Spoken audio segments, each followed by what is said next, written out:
And obviously, it's about more than one-on-one. But when you get a chance to see someone like Justise go against someone like Stanley, I mean, is it sort of nice to take note of those matchups? Yeah, I think everybody would be lying if they said they didn't have that matchup circled on their calendar. But I thought he did a great job kind of rising to the moment and the occasion. He came right out of the gate and was aggressive. I thought he got us going on both sides of the floor with his offense and his defense, and everybody else kind of followed suit after that. His attack mode, is that by design? Is that who he is? Is that because the shot's not dropping, that he's just sort of been relentless to the rim? I think he's just an all-around player that takes what the game gives him. And we came into the game with a game plan of putting the ball in his hands and set some screens with our point guards to try to get him downhill and attacking. And he did that to start. And I think for the most part, his attacks were open tonight. And he got to the line 10 times, and he was in the paint pretty much when he wanted to.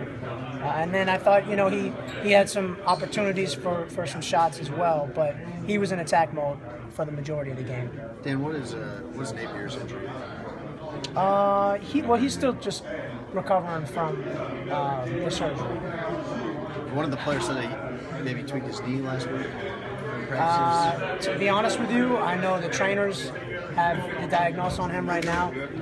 He's just really sore, so he's a day-to-day. With the knee? With just in general, yeah. Now, with Joshua Smith, that's not a classic, typical NBA body. What led to you guys' interest in him? What do you guys think you can do? He's super skilled. He's very skilled. He's got great footwork. He's got great hands.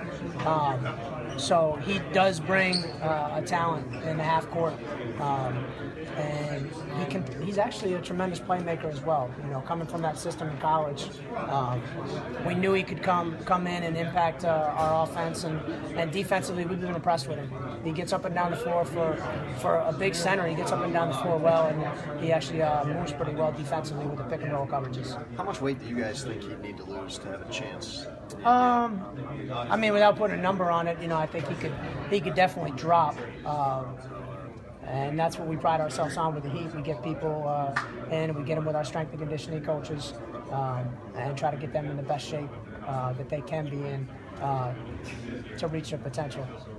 With Zoran and Ty and James, was that just a matter of not giving them 3 nights in a row? Or? Yeah, it was kind of just a maintenance program where we knew we had 2 summer leagues. We had 5 hard practices in training camp. We had a 9 o'clock game on Saturday to start our summer league, and we knew we were playing 3 straight games. So we just didn't want bodies breaking down. And they knew going into the week that there would be some opportunities to get some rest. Tyler's knee, you mentioned that it was giving him a little bit of a problem. I think he's okay. It was more about just letting him have the opportunity to rest for today. This will seem obvious, but I don't want to ask a leading question. Tyler Johnson coaching him this year versus last year, how different is that? It's a lot different. We've had the opportunity to work with him for a year. We love him. He's one of the hardest workers we've had with the Heat. He just eats everything up in terms of a learning curve. He wants to eat everything he can from each coach.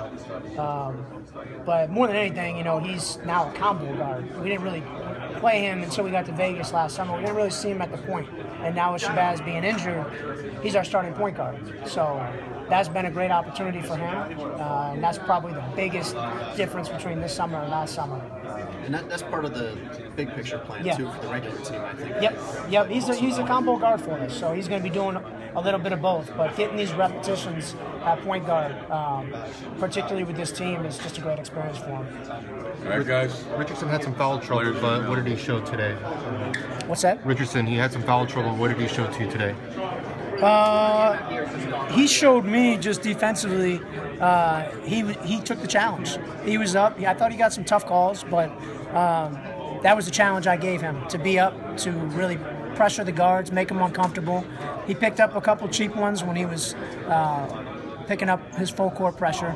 So I think that led to his 8 fouls. But I told him before the game, I said, you get 10 in summer league. So be aggressive, be up on the ball, and if you pick up a couple, that's okay. It's a side out of bounds and get right back to it. Thank you. What's impressed you most about Willie